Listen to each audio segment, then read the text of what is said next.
കർത്താവായ യേശുക്രിസ്തുവിൻ്റെ നിസ്തുല്യ നാമം വാഴ്ത്തപ്പെടുമാറാകട്ടെ. പ്രിയപ്പെട്ട സഹോദരി സഹോദരന്മാരെ, ഞാൻ ഇന്ന് സംസാരിക്കുവാൻ പോകുന്ന വിഷയം ലോകത്തിലുള്ള സകല മതസ്ഥരോടും എല്ലാ മതങ്ങളുടെയും മേലധ്യക്ഷന്മാരും മരിച്ചു മൺമറഞ്ഞ ഏതെല്ലാം അധ്യക്ഷന്മാരുണ്ടോ അവരോടെല്ലാവരോടും ഇന്ന് ജീവിച്ചിരിക്കുന്ന ഓരോ വ്യക്തികളോടും ആണ് ഇന്ന് സംസാരിക്കുവാൻ ആഗ്രഹിക്കുന്നത്. കാരണം എൻ്റെ ഹൃദയത്തിൽ വലിയൊരു വാഞ്ച ദൈവത്തിൻ്റെ ആത്മാവ് എനിക്ക് നൽകിയിരിക്കുക. കാരണം മനുഷ്യൻ നശിച്ചു പോകുന്നതിനെക്കുറിച്ച് ചിന്തിക്കുന്നില്ല. മനുഷ്യൻ്റെ നാശത്തെക്കുറിച്ച് ആരും ചിന്തിക്കുന്നില്ല. പക്ഷേ പ്രയോജനമില്ലാത്ത അനേക കാര്യങ്ങളെക്കുറിച്ച് ചിന്തിക്കുകയും പ്രവർത്തിക്കുകയും അതിനുവേണ്ടി ജാഗരൂകരായിരിക്കുകയും ചെയ്യും. അതിന്നൊന്ന് വ്യക്തമായിട്ട് വെളിപ്പെടുത്തുവാൻ വേണ്ടിയാണ് ഞാനിന്ന് ആഗ്രഹിക്കുന്നത്. വിശുദ്ധ ബൈബിളിൽ അനേക സ്ഥലത്ത് ന്യായവിധിയെക്കുറിച്ച് എഴുതിയിട്ടുണ്ട്. മനുഷ്യൻ്റെ ന്യായവിധി, ദൈവം വിധിക്കുന്ന ന്യായവിധി. ആ ന്യായവിധി എന്താണെന്ന് ഇന്ന് വ്യക്തമായി സംസാരിക്കുവാൻ ഞാൻ ആഗ്രഹിക്കുന്നു. നമുക്ക് ഒന്ന് രണ്ട് ഭാഗങ്ങൾ വായിക്കാം. യോഹന്നാൻ അപ്പോസ്തലൻ എഴുതിയ സുവിശേഷം അതിൻ്റെ 3-ാം അധ്യായത്തിൻ്റെ 17 മുതലൊന്ന് വായിച്ചു നോക്കാം. ദൈവം തൻ്റെ പുത്രനെ ലോകത്തിൽ അയച്ചത് ലോകത്തെ വിധിപ്പാനല്ല, ലോകം അവനാൽ രക്ഷിക്കപ്പെടുവാനത്രേ. അവനിൽ വിശ്വസിക്കുന്നവന് ന്യായവിധിയില്ല. വിശ്വസിക്കാത്തവന് ദൈവത്തിൻ്റെ ഏകജാതനായ പുത്രൻ്റെ നാമത്തിൽ വിശ്വസിക്കായികയാൽ ന്യായവിധി വന്നു കഴിഞ്ഞു. ന്യായവിധി എന്നതോ വെളിച്ചം ലോകത്തിൽ വന്നിട്ടും മനുഷ്യരുടെ പ്രവൃത്തി ദോഷമുള്ളതാകയാൽ അവർ വെളിച്ചത്തേക്കാൾ ഇരുളിനെ സ്നേഹിച്ചത് തന്നെ. അപ്പോൾ ഇവിടെ ന്യായവിധി എന്നതോ എന്ന് അവിടെ എഴുതിയിട്ട് പറയുന്നു, വെളിച്ചം ലോകത്തിൽ വന്നിട്ടും മനുഷ്യരുടെ പ്രവൃത്തി ദോഷമുള്ളതാകയാൽ വെളിച്ചത്തെ പകയ്ക്കുന്നു, ഇരുളിനെ സ്നേഹിക്കുന്നു. ശരിയായ ഒരു കാര്യം അവിടെ നമുക്ക് സംസാരിക്കുവാനുണ്ട്. കാരണം കർത്താവായ യേശുക്രിസ്തു വന്ന് പറഞ്ഞ സുവിശേഷം നമ്മൾ വിശ്വസിക്കുന്ന വ്യക്തികൾ പിന്നെ ഈ വ്യക്തികൾ ആചാര അനുഷ്ഠാനങ്ങളെല്ലാം തള്ളിക്കളയുകയാണ്. കാരണം യേശുക്രിസ്തുവിൻ്റെ സുവിശേഷം കേട്ട് ഗ്രഹിച്ചാൽ വ്യക്തമായിട്ട് നമുക്ക് മനസ്സിലാവും നമ്മൾ ഇന്നുവരെ ചെയ്തുകൊണ്ടിരുന്ന മത ആചാരങ്ങൾ അനുഷ്ഠാനങ്ങളെല്ലാം വ്യർത്ഥമാണെന്ന് വ്യക്തമായിട്ട് വെളിപ്പെടും. അതുകൊണ്ടാണ് അത് തള്ളിക്കളയുന്നത്. അതുമാത്രമല്ല, അതിൻ്റെ നിലയിലുള്ള ദുശ്ശീലങ്ങളുണ്ട്. ഒരു പെരുന്നാൾ ആഘോഷിക്കുകയാണെങ്കിൽ ആ പെരുന്നാളിനെ നമുക്ക് മദ്യപാനം ഇല്ലാതിരിക്കുന്നില്ല. അപ്പോൾ ഒരു പെരുന്നാൾ നടന്നാലും മദ്യപാനമുണ്ട്, ഉത്സവം നടന്നാലും മദ്യപാനമുണ്ട്. മറ്റുള്ള ദിവസങ്ങൾ, ഓണം, ക്രിസ്മസ്, ഈസ്റ്റർ ഇങ്ങനെയുള്ള ദിവസങ്ങളിലും മദ്യപാനം ഇല്ലാതിരിക്കുന്നു. അതെല്ലാം തിന്മയാണത്. അതെല്ലാം ദൈവത്തിന് ഹിതമല്ലാത്ത, ദൈവത്തിന് ഇഷ്ടമില്ലാത്ത പ്രവൃത്തികളാണ്. അപ്പം ഇങ്ങനെയുള്ള പ്രവൃത്തികൾ അത് ഉപേക്ഷിക്കണം എന്ന് വിചാരിച്ചിട്ട് അത് ഉപേക്ഷിക്കാൻ പറ്റാത്ത ആളുകൾ ഈ വെളിച്ചത്തിലേക്ക് വരുന്നില്ല. വെളിച്ചം എന്ന് പറഞ്ഞാൽ വചനമാണ്, സുവിശേഷമാണ് വെളിച്ചം. യേശു കർത്താവ് വന്ന് പറഞ്ഞ സുവിശേഷമാണ് വെളിച്ചം. ആ സുവിശേഷത്തിൻ്റെ പ്രവൃത്തികളാണ് വെളിച്ചം. ആ സുവിശേഷം കേട്ട വ്യക്തികൾ അവർ ചെയ്യുന്നത് എന്താ? ഇപ്പം ഞാൻ ചെയ്യുന്നത് എന്താ? ഞാൻ സുവിശേഷം കേട്ട് വിശ്വസിച്ചൊരു വ്യക്തിയാണ്. ആ സുവിശേഷത്തിൻ്റെ പ്രകാശനം ലഭിച്ചൊരു വ്യക്തിയാണ്. ആ സുവിശേഷത്തിൻ്റെ പ്രകാശത്തിൻ്റെ ഗുണം മനസ്സിലാക്കി അനുഭവിക്കുന്നൊരു വ്യക്തിയാണ്. അപ്പം അതുകൊണ്ട് എനിക്കത് മറ്റുള്ളവരോട് പറയാൻ ആഗ്രഹമുണ്ട്. അത് മറ്റുള്ളവരോട് എനിക്ക് പറഞ്ഞില്ലെങ്കിൽ ബുദ്ധിമുട്ടാണ്, എനിക്കന്ന് പ്രയാസമാണ്. അപ്പം അതുകൊണ്ടാണ് ഞാനിങ്ങനെ ചെയ്യുന്നത്. അതേസമയം എൻ്റെ പഴയ അവസ്ഥ, അതായത് 23 കൊല്ലങ്ങൾക്ക് മുമ്പ് ആണെങ്കിൽ ഞാൻ എന്ത് ചെയ്യും? എനിക്ക് മദ്യപാനം ഒഴിവാക്കാൻ പറ്റത്തില്ല, എനിക്ക് ദുശ്ശീലങ്ങളെല്ലാം ഉണ്ട്, എനിക്ക് മറ്റുള്ള തരത്തിലുള്ള എല്ലാ ആഗ്രഹങ്ങളും അത്യാഗ്രഹങ്ങളും ഉണ്ട്.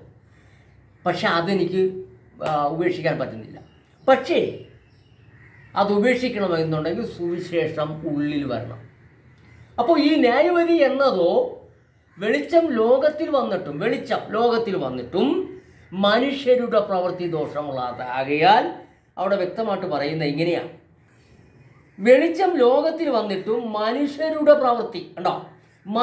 പ്രവൃത്തി മദ്യപാനം, വെറിക്കൂത്ത്, വിഗ്രഹാരാധന, ആഭിചാരം, പക, പിണക്കം, ജാരശങ്ക, ദ്വന്ദ്വപക്ഷം, ഇങ്ങനെയുള്ള ദൈവത്തിന് ഹിതമല്ലാത്ത, വചനത്തിൻ്റെ വ്യവസ്ഥയല്ലാത്ത കാര്യങ്ങളാണ് നമ്മൾ ചെയ്തുകൊണ്ടിരിക്കുന്നത്.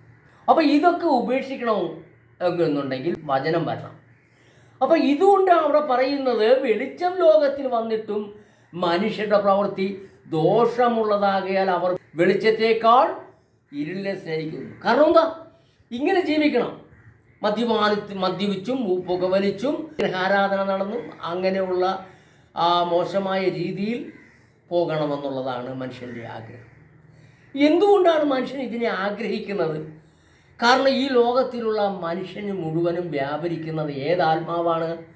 ഒന്നാം മനുഷ്യനായ ആദാമിൻ്റെ മരണത്തോടുകൂടി, അതായത് ആദാം പാപം ചെയ്തു ദൈവ തേജസ് നഷ്ടപ്പെട്ടത് മുതൽ ഓരോ മനുഷ്യൻ്റെ ഉള്ളിൽ വ്യാപരിക്കുന്ന ആത്മാവ് സാത്താൻ്റെ ആത്മാവാണ്. ആ പിശാചിൻ്റെ ആത്മാവാണ് ഓരോ മനുഷ്യനെയും ദോഷമായ പ്രവൃത്തിയിലേക്ക് കൊണ്ടുപോകുന്നത്. അത് തിരിച്ചു വരണമെന്നുണ്ടെങ്കിൽ സുവിശേഷം കേട്ടു വിശ്വസിച്ച് രക്ഷിക്കപ്പെട്ട് മാനസാന്തരപ്പെട്ട് സ്നാനപ്പെട്ട് പരിശുദ്ധാത്മാവിൻ്റെ ശക്തി പ്രാപിക്കാതെ ഒക്കില്ല. അങ്ങനെ പരിശുദ്ധാത്മാവിൻ്റെ ശക്തി പ്രാപിച്ച ഒരു വ്യക്തിക്ക് പിന്നെ ഈ ദോഷമായ പ്രവൃത്തികളൊന്നും ചെയ്യാൻ തോന്നുകയില്ല. മനസ്സിലാവുന്നുണ്ടോ? സ്തോത്രം. അപ്പോൾ ഇനി നമുക്ക് അടുത്ത ഒരു വാക്യത്തിലേക്ക് വരാം. എബ്രായർക്ക് എഴുതിയ ലേഖനം 9:27 വാക്യം നമുക്കൊന്ന് വായിക്കാം. ഒരിക്കൽ മരിക്കുകയും പിന്നെ ന്യായവിധിയും മനുഷ്യർക്ക് നിയമിച്ചിരിക്കുകയാൽ ക്രിസ്തുവും അങ്ങനെ തന്നെ അനേകരുടെ പാപങ്ങളെ ചുവപ്പാൻ ഒരിക്കൽ അർപ്പിക്കപ്പെട്ടു. അപ്പോൾ അവിടെ എടുത്തു പറയുന്നു, ഒരിക്കൽ മരിക്കുകയും, മനുഷ്യരെല്ലാവരും ഒരിക്കൽ മരിക്കുകയും പിന്നെ ന്യായവിധിയും മനുഷ്യർക്ക് നിയമിച്ചിരിക്കുന്നു. ആരാ? ദൈവം മനുഷ്യർക്ക് നിയമിച്ചിരിക്കുക. നമ്മൾ ഈ ഭൂമിയിൽ ജനിപ്പിച്ചത് നമുക്ക് ഏറിയ 70, 80, 100 വയസ്സ് വരെ നമുക്ക് ഈ ഭൂമിയിൽ നമുക്ക് ആയുസ്സുണ്ടെങ്കിൽ ജീവിക്കാം. പക്ഷെ ആ ജീവിക്കുന്ന ജീവിതം കൊണ്ട് ദൈവത്തെ മഹത്വപ്പെടുത്തണം. കാരണം ദൈവമാണ് നമ്മൾ ജനിപ്പിച്ചത്. നമ്മുടെ വീടിൻ്റെ വാതിക്കൽ ഒരു മാന്തയോ അല്ലെങ്കിൽ ഒരു പ്ലാവിൻ്റെ ചക്ക മരത്തിൻ്റെ തൈയോ വെച്ച് പിടിപ്പിച്ചാൽ അതിന് വളമിട്ട് കൊടുക്കുന്നു, വെള്ളം കൊടുക്കുന്നു, അതുമേൽ നശിപ്പിക്കുന്നതായ എന്തെങ്കിലും ജീവികൾ വന്നാൽ നമ്മൾ അതിനെ നശിപ്പിച്ച് കളയുന്നു. കാരണം അതിന് സുരക്ഷിതമാക്കാൻ. പക്ഷെ അതിന് ഫലമില്ലെങ്കിലോ 3 വർഷം 4 വർഷം അല്ലെങ്കിൽ 10 വർഷമൊക്കെ നമ്മൾ അതിന് വേണ്ടി വെള്ളവും വളവും ഒക്കെ ഇട്ട് കൊടുത്ത് അതിനെ നമ്മൾ സൂക്ഷിച്ച് കൊണ്ടുവന്നിട്ട് അതിൽ നിന്ന് ഫലം കിട്ടിയില്ലെങ്കിലോ നമ്മളെന്ത് ചെയ്യും? വെട്ടിക്കളയും. അല്ലേ? കറക്റ്റല്ലേ? അതിൻ്റെ തടി ആർക്കെങ്കിലും നമ്മൾ വിറ്റ് കാശ് മേടിക്കും. കാരണം ഫലമില്ല. അതുപോലെയാണ് സ്വർഗീയ പിതാവ് നമ്മളെ ഈ ഭൂമിയിൽ, ആകാശവും ഭൂമിയും സൃഷ്ടിച്ചിട്ട് നമ്മളെ ഈ ഭൂമിയിൽ നമ്മൾ ജനിപ്പിച്ചിരിക്കുന്നു. നമ്മളിൽ നിന്ന് പിതാവിന് ഫലമുണ്ടാകണം. നമ്മളിൽ നിന്ന് പിതാവിന് ഫലം ഉണ്ടാകേണ്ടത് എന്താണ്? ഈ നമ്മൾ വെച്ച് പിടിപ്പിക്കുന്ന മാങ്ങായോ അല്ലെങ്കിൽ വെച്ച് പിടിപ്പിക്കുന്ന മാന്തയിൽ നിന്ന് കിട്ടുന്ന ഫലമോ അല്ലെങ്കിൽ ചക്കമരത്തിൽ നിന്ന് കിട്ടുന്ന ഫലമോ അല്ലെങ്കിൽ നമ്മുടെ സ്തോത്രം മനുഷ്യൻ ഇവിടെ ഉണ്ടാക്കിയെടുക്കുന്ന അതൊന്നുമല്ല അവിടെ വേണ്ടത്. ഒരു മെഴുകുതിരിയും വേണ്ട, ഒരു ചന്ദനത്തിരിയും വേണ്ട, ഒരു ഭസ്മവും വേണ്ട, ഒരു സംഭവം വേണ്ട. അവിടെ അതൊന്നും വേണ്ട. അവിടെ വേണ്ടത് നമ്മളെ അവിടെ വേണം. നമ്മൾ ഓരോരുത്തരാണ് അവിടെ വേണ്ടത്. ആ സ്വർഗത്തിലിരിക്കുന്ന ദൈവത്തിൻ്റെ മക്കളായി തീർന്നു ദൈവത്തെ മാത്രം അനുസരിച്ച് ജീവിക്കുന്ന ഒരു കൂട്ടമായി മാറണം. ഇതാണ് ദൈവം ആഗ്രഹിക്കുന്നത്. അതാണ് ഫലം. അതിപ്പോൾ ഒരു പക്ഷേ എനിക്കാണ് ആ ഒരു അനുഭവം കിട്ടിയെങ്കിൽ ഞാനത് എന്ത് ചെയ്യണം? ഞാൻ വഴി നടന്ന് ഞാൻ അറിയിക്കണം. അറിയിച്ചിട്ട് എൻ്റെ സുവിശേഷ പ്രവർത്തനങ്ങൾ കൊണ്ട് ആരെങ്കിലും വ്യക്തികൾ വിശ്വാസത്തിൽ വന്നാൽ, രക്ഷിക്കപ്പെട്ടോ, പിതാവായ ദൈവത്തിൻ്റെ മക്കളായി തീർന്നാൽ അതാണ് ഫലം. അങ്ങനെ ഫലമുണ്ടായാൽ നമുക്കും പ്രയോജനം അവിടെ ചെല്ലുമ്പോൾ ഉണ്ടാവും. അതുകൊണ്ട് നമ്മൾ ഈ ഭൂമിയിൽ ജീവിച്ചിരിക്കുമ്പോൾ നമ്മൾ ചെയ്യുന്നതെല്ലാം സ്വർഗത്തിന് ഇഷ്ടമായത് ചെയ്താൽ നമുക്കതിനുള്ള ഫലമുണ്ട്. അപ്പോൾ നമുക്ക് ആ ഫലം കിട്ടാൻ പോകുന്നത് ഒരു ദിവസമാണ്. അതുവരെ നമ്മൾ കാത്തു നിൽക്കണം. ആ ദിവസം പിതാവിൻ്റെ അടുക്കിലേക്ക് നമ്മളെ കൊണ്ടുപോകും. ആര്? ദൈവപുത്രനായ ക്രിസ്തു. അല്ലാതെ നമുക്ക് ആർക്കും രക്ഷയില്ല. നമുക്കിവിടുന്ന് മോക്ഷം കിട്ടണമെന്നോ, അല്ലെങ്കിൽ നിത്യതയിലേക്ക് പ്രവേശിക്കണമെന്നോ, അല്ലെങ്കിൽ എൻ്റെ ആത്മാവിന് മോചനം ലഭിക്കണമെന്നോ ആരെങ്കിലുമൊക്കെ ഇവിടെ എന്തെങ്കിലുമൊക്കെ ചെയ്തുകൊണ്ട് ഒന്നും ആയില്ല. പക്ഷേ ചെയ്യേണ്ടതുപോലെ ചെയ്താൽ നമുക്ക് നിത്യതയിൽ പ്രവേശിക്കാൻ പറ്റും. അപ്പോൾ ഇവിടെ വ്യക്തമായിട്ട് പറയുകയാണ്, തനിക്കായി കാത്തു നിൽക്കുന്നവരുടെ. എബ്രായ ലേഖനം 9:27 പറയുകയാണ്, ഒരിക്കൽ മരിക്കുകയും പിന്നെ ന്യായവിധിയും മനുഷ്യർക്ക് നിയോഗിച്ചിരിക്കയാൽ ക്രിസ്തുവും അങ്ങനെ തന്നെ അനേകരുടെ പാപങ്ങളെ ചുമപ്പാൻ ഒരിക്കൽ അർപ്പിക്കപ്പെട്ടു. സത്യമല്ലേ? യേശു ക്രിസ്തു ഒരിക്കൽ നമുക്ക് വേണ്ടി ഒരു മനുഷ്യനായി ജനിച്ച് വളർന്ന് 30-ാമത്തെ വയസ്സിൽ സ്നാനമേറ്റ് ഉപവസിച്ച് ശിഷ്യന്മാരെ കണ്ട് അവരെ പഠിപ്പിച്ച് അവർക്ക് കൽപ്പന കൊടുത്തിട്ട് ഈ ലോകത്തിൻ്റെ പാപത്തിന് വേണ്ടി പരിഹാരമായി തീർന്നു. അങ്ങനെ മരിച്ച് ഉയർത്തു. അതാണ് അവിടെ പറയുന്നത്. ഒരിക്കൽ മരിക്കുകയും പിന്നെ ന്യായവിധി മനുഷ്യർക്ക് നിയോഗിച്ചിരിക്കാൻ ക്രിസ്തു അങ്ങനെ തന്നെ അനേകരുടെ പാപങ്ങളെ ചുമപ്പാൻ ഒരിക്കൽ അർപ്പിക്കപ്പെട്ടു.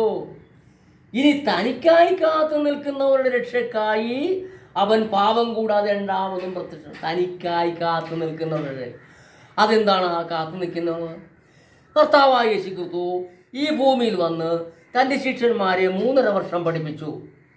അവരെ ലോകത്തിൻ്റെ ഗുരുക്കന്മാരാക്കി മാറ്റി. അവരെ ഈ ലോകത്തിൻ്റെ അധ്യാപകന്മാരാക്കി മാറ്റിയിരിക്കുകയാണ്. അവർ പറയുന്നതാണ് ശരി.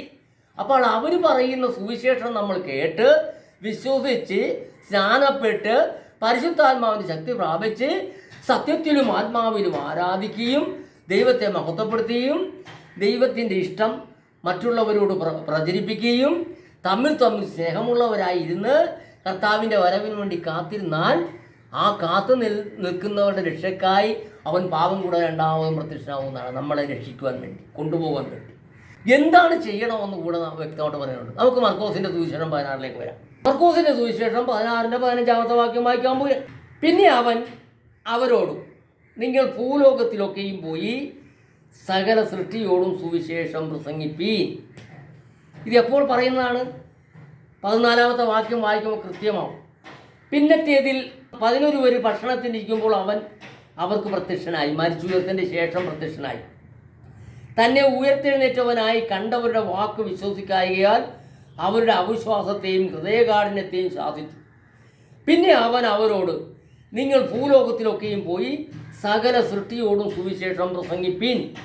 വിശ്വസിക്കുകയും സ്നാനമേൽക്കുകയും ചെയ്യുന്നവൻ രക്ഷിക്കപ്പെടും, വിശ്വസിക്കാത്തവൻ ശിക്ഷാവിധിയിൽ അകപ്പെടും. വിശ്വസിക്കുന്നവരാൽ ഈ അടയാളങ്ങൾ നടക്കും. എൻ്റെ നാമത്തിൽ അവർ ഭൂതങ്ങളെ പുറത്താക്കും, പുതുഭാഷകൾ സംസാരിക്കും, സർപ്പങ്ങളെ പിടിച്ചെടുക്കും, മരണകരമായ യാതൊന്നു കുടിച്ചാലും അവർക്ക് ഹാനി വരികയില്ല, രോഗിയുടെ മേൽ കൈവച്ചാൽ അവർക്ക് സൗഖ്യം വരും എന്ന് പറഞ്ഞു. അപ്പം യേശു കർത്താവ് പറയും, യേശു കർത്താവ് അവർക്ക് മരിച്ചു വീഴ്ത്തതിന് ശേഷം പ്രത്യക്ഷപ്പെട്ടുകൊണ്ട് പറയാണ്, നിങ്ങൾ ഭൂലോകത്തിലൊക്കെയും പോയി സകല സൃഷ്ടികളോടും സുവിശേഷം പ്രസംഗിപ്പീൻ. വിശ്വസിക്കുകയും സ്നാനമേൽക്കുകയും ചെയ്യുന്നവൻ രക്ഷിക്കപ്പെടും. അപ്പോൾ എന്ത് ചെയ്യണം? സുവിശേഷം കേട്ട് വിശ്വസിക്കണം, സ്നാനമേൽക്കണം. അങ്ങനെയുള്ളവരാണ് രക്ഷിക്കപ്പെടുന്നത്. പത്രോസ് പറയുന്നുണ്ട്, പത്രോസിൻ്റെ പ്രസംഗത്തിൽ പറയുന്നു, ഈ വക്രതയുള്ള തലമുറയിൽ നിന്ന് രക്ഷിക്കപ്പെടുവേ. ലോകം മുഴുവനും വക്രതയുള്ള തലമുറയാണ്. ആ വക്രതയുള്ള തലമുറയിൽ നിന്ന് രക്ഷിക്കപ്പെടുമെന്ന് പത്രോസ് പറഞ്ഞിരിക്കുന്നു. അപ്പം വിശ്വസിക്കുകയും സ്നാനമേൽക്കുകയും ചെയ്യുന്നവൻ രക്ഷിക്കപ്പെടും. വിശ്വസിക്കുന്ന ഒരാൾ ഈ അടയാളങ്ങൾ നടക്കും. അപ്പം വിശ്വസിച്ചെങ്കിലേ നമുക്ക് ഈ അടയാളങ്ങൾ നടക്കത്തുള്ളൂ. എന്തെല്ലാം അടയാളങ്ങളും അവിടെ പറഞ്ഞിരിക്കുന്നത്? എൻ്റെ നാമത്തിൽ അവർ ഭൂതങ്ങളെ പുറത്താക്കും, പുതുഭാഷകൾ സംസാരിക്കും, സർപ്പങ്ങളെ പിടിച്ചെടുക്കും, മരണകരമായ യാതൊന്നു കുടിച്ചാലും അവർക്ക് ഹാനി വരികയില്ല, രോഗിയുടെ മേൽ കൈവച്ചാൽ അവർക്ക് സൗഖ്യം വരും എന്ന് പറഞ്ഞു. അപ്പോൾ ഇതെല്ലാം വിശ്വസിച്ച് സ്നാനപ്പെട്ട് യേശുവിനോട് ചേർന്ന് നിന്നുകൊണ്ട് യേശുവിൻ്റെ കൽപ്പനകൾ പ്രമാണിക്കുന്നവരുടെ കാര്യമാണ് ഈ പറഞ്ഞ. ആ പ്രമാണിക്കുന്നവരുടെ കാര്യമാണ് എബ്രായ ലേഖനം 9:27 പറയുന്നത്. തനിക്കായി കാത്തു നിൽക്കുന്നവരുടെ രക്ഷയ്ക്കായി അവൻ പാപം കൂടാതെ രണ്ടാമതും പ്രത്യക്ഷനാകും. നമുക്ക് 1-2 വാക്യം കൂടി വായിച്ച് നിർത്താൻ, കൂടുതൽ മുന്നോട്ട് പോകാൻ പാടില്ല. വെളിപ്പാട് പുസ്തകം 20-ാം അധ്യായം അതിൻ്റെ 11 മുതലുള്ള വാക്യങ്ങൾ വായിക്കുക. ഞാൻ വലിയൊരു വെള്ള സിംഹാസനവും അതിലൊരുത്തൻ ഇരിക്കുന്നതും കണ്ടു. അവൻ്റെ സന്നിധിയിൽ നിന്ന് ഭൂമിയും ആകാശവും ഓടിപ്പോയി, അവയെ പിന്നെ കണ്ടില്ല. മരിച്ചവർ ആപാലവൃത്തം സിംഹാസനത്തിന് മുമ്പിൽ നിൽക്കുന്നതും കണ്ടു. പുസ്തകങ്ങൾ തുറന്നു. ജീവന്റെ പുസ്തകം എന്ന മറ്റൊരു പുസ്തകവും തുറന്നു. പുസ്തകങ്ങളിൽ എഴുതിയിരുന്നതിന് ഒത്തവണ്ണം മരിച്ചവർക്ക് അവരുടെ പ്രവൃത്തികൾക്കടുത്ത ന്യായവിധി ഉണ്ടായി. സമുദ്രം തന്നിലുള്ള മരിച്ചവരെ ഏൽപ്പിച്ചു കൊടുത്തു. മരണവും പാതാളവും തങ്ങളിലുള്ള മരിച്ചവരെ ഏൽപ്പിച്ചു കൊടുത്തു. ഓരോരുത്തരും അവനവൻ്റെ പ്രവൃത്തികൾക്കടുത്ത വിധിയുണ്ടായി. മരണത്തെയും പാതാളത്തെയും തീപ്പൊയ്കയിൽ തള്ളിയിട്ടു. ഈ തീപ്പൊയ്ക രണ്ടാമത്തെ മരണം. ജീവപുസ്തകത്തിൽ പേരെഴുതി കാണാത്ത ഏവനെയും തീപ്പൊയ്കയിൽ തള്ളിയിടും. സ്തോത്രം. ഇത് വെളിപ്പാട് പുസ്തകം 20-ാം അധ്യായത്തിലെ കാര്യമാണ് നമ്മൾ വായിച്ചത്. ഇത് അവസാന ദിവസം നടക്കുന്ന ഒരു സമയമാണ്. കാരണം കർത്താവിൻ്റെ വരവുണ്ട്. ആ കർത്താവിൻ്റെ വരവിൽ വിശുദ്ധന്മാർ ഇവിടെ നിന്ന് എടുക്കപ്പെടും, സ്വർഗത്തിലേക്ക് എടുക്കപ്പെടും. അതിന് ശേഷം എതിർ ക്രിസ്തുവിൻ്റെ ഭരണം 7 കൊല്ലമുണ്ട്. ആ 7 കൊല്ലത്തെ ഭരണത്തിൻ്റെ അവസാന ഘട്ടത്തിൽ കർത്താവ് വന്ന് ഈ എതിർ ക്രിസ്തുവിനെ പിടിച്ച് കെട്ടും. അതിൻ്റെ ശേഷം 1000 ആണ്ട് വാഴ്ചയുണ്ട്. 1000 ആണ്ട് വാഴ്ച ഒരു മനുഷ്യനും തമ്മിൽ പ്രയാസമില്ലാത്ത, ദുഃഖമില്ലാത്ത, തമ്മിൽ ഇടർച്ചയില്ലാത്തൊരു കാലഘട്ടം. അത് 1000 ആണ്ട് വാഴ്ച. അതിനുശേഷം ഒരു ലോകാവസാനം. ഈ ലോകാവസാനം കഴിഞ്ഞിട്ടുള്ള ഒരു ന്യായവിധിയാണ്. എല്ലാ മനുഷ്യരെയും ഉയർപ്പിച്ചുകൊണ്ടുള്ള ന്യായവിധി ദിവസത്തിൻ്റെ കാര്യമാണ് വെളിപ്പാട് പുസ്തകം 20-ാം അധ്യായം 11 മുതലുള്ള ഭാഗങ്ങൾ വായിച്ചത്. അപ്പോൾ അവിടെ വിശ്വസിക്കാത്തവരെയും വചനം അനുസരിക്കാത്തവരെയും വചനത്തെ തിരിച്ചു കളഞ്ഞവരുടെയും കാര്യമാണ് പറഞ്ഞിരിക്കുന്നത്. ഈ ന്യായം വിധിച്ച് ജീവപുസ്തകത്തിൽ പേരെഴുതി കാണാത്ത ഏവരും തീപ്പൊയ്കയിലെന്ന് പറഞ്ഞാൽ നിത്യ നരകത്തിലാണ്. അവിടെ കരച്ചിലും പല്ലുകടിയുമാണ്. അവിടെ തീ കൊണ്ട് ഉപ്പിടുകയാണ്. അവിടെ നിന്ന് രക്ഷയില്ല. ആരും മരിക്കുന്നുമില്ല. കാരണം അവർ നിത്യകാലം ദണ്ഡനം സഹിക്കേണ്ടി വരും. ആ ഒരു ദണ്ഡനത്തിലേക്ക് പോകാതിരിക്കുവാൻ വേണ്ടിയാണ് കർത്താവ് ദൈവത്തിൻ്റെ പുത്രനായ ക്രിസ്തു മനുഷ്യപുത്രനായിട്ട് ഈ ഭൂമിയിൽ വന്ന് നമുക്ക് വേണ്ടി നമ്മുടെ പാപത്തിന് പരിഹാരമായി കാൽവരി ക്രൂശിൽ യാഗമായി തീർന്നത്. പ്രിയപ്പെട്ട സഹോദരന്മാരെ, നമ്മളെ എല്ലാവരെയും കർത്താവായ യേശു ക്രിസ്തു നമ്മളെ രക്ഷിച്ചിരിക്കുകയാണ്. പക്ഷേ വിശ്വസിക്കുന്നവർക്കാണ് അതിൻ്റെ മാന്യത. മാർക്കോസിൻ്റെ സുവിശേഷത്തിൽ നമ്മൾ വായിച്ചു, വിശ്വസിക്കുന്നവരാൽ ഈ അടയാളങ്ങൾ നടക്കും. അതുകൊണ്ട് എന്നെ കേൾക്കുന്ന സമുദായങ്ങളെ, ഏത് സമുദായമാണെങ്കിലും സഹോദരി സഹോദരന്മാരെ, നിങ്ങൾ എന്നെ കേട്ട് ഇതൊന്നും നിങ്ങളൊന്ന് മനസ്സിലാക്കുക. ഹിന്ദുക്കളാണെങ്കിലും മുസ്ലിങ്ങളാണെങ്കിലും ജൈനമതക്കാരനാണെങ്കിലും സിഖ് മതക്കാരനാണെങ്കിലും ക്രിസ്തു മതക്കാരനാണെങ്കിലും പ്രിയപ്പെട്ടവരെ, ഒരുവനിൽ മാത്രമാണ് നമുക്ക് ആശ്രയമുള്ളത്. നമ്മുടെ എല്ലാം രക്ഷകനായിട്ട് നമുക്ക് വേണ്ടി നമ്മളെ രക്ഷിക്കുവാൻ ഇറങ്ങി വന്ന കർത്താവായ യേശുക്രിസ്തു. കർത്താവായ യേശുക്രിസ്തു അല്ലാതെ മറ്റൊരുത്തിനും രക്ഷയില്ല. അതുകൊണ്ട് നാം ഇന്ന് ഭൂമിയിൽ കാണിച്ചു വെക്കുന്ന മതാചാരങ്ങളും കർമ്മങ്ങളെല്ലാം അതെല്ലാം മനുഷ്യനുണ്ടാക്കിയതാണ്. അതെല്ലാം സാത്താൻ്റെ നിർമ്മിതമാണ്. അത് മനുഷ്യൻ മനസ്സിലാകുന്നില്ല. പ്രിയപ്പെട്ടവരെ, മനുഷ്യനാണ് മതങ്ങളുണ്ടാക്കിയത്, മനുഷ്യരാണ് ദൈവങ്ങളുണ്ടാക്കിയിരിക്കുന്നത്. അതുകൊണ്ട് ഇതൊന്നും ശാശ്വതമായ പരിഹാരമല്ല. ഇതെല്ലാം നമ്മളെ നശിപ്പിക്കുന്നതാണ്. പക്ഷേ നമുക്ക് രക്ഷപ്പെടണമെന്നുണ്ടെങ്കിൽ, സ്വർഗത്തിൽ എത്തണമെന്നുണ്ടെങ്കിൽ, പിതാവിനോടുകൂടി വസിക്കണമെന്നുണ്ടെങ്കിൽ ഒരേ ഒരു മാർഗമേ ഉള്ളൂ, കർത്താവായ യേശുക്രിസ്തുവിൽ വിശ്വസിക്കുക. എന്നാൽ നീയും നിൻ്റെ കുടുംബവും രക്ഷ പ്രാപിക്കുമെന്ന് പറഞ്ഞുകൊണ്ട് ഞാൻ ചുരുക്കുന്നു. എന്നെ കേട്ട എൻ്റെ ശബ്ദപരിധിക്കുള്ളിൽ എന്നെ ശ്രവിച്ചുകൊണ്ടിരുന്ന എല്ലാ മാന്യ ശ്രോതാക്കൾക്കും കർത്താവായ യേശുക്രിസ്തുവിൻ്റെ നാമത്തിൽ ഞാൻ നിങ്ങളെ വന്ദനം ചെയ്യുന്നു. ദൈവം നിങ്ങളെ ധാരാളമായി അനുഗ്രഹിക്കട്ടെ. ആരും ഇതിനെ തള്ളിക്കളയരുതെന്ന് പറഞ്ഞുകൊണ്ട് ചുരുക്കുന്നു. ദൈവം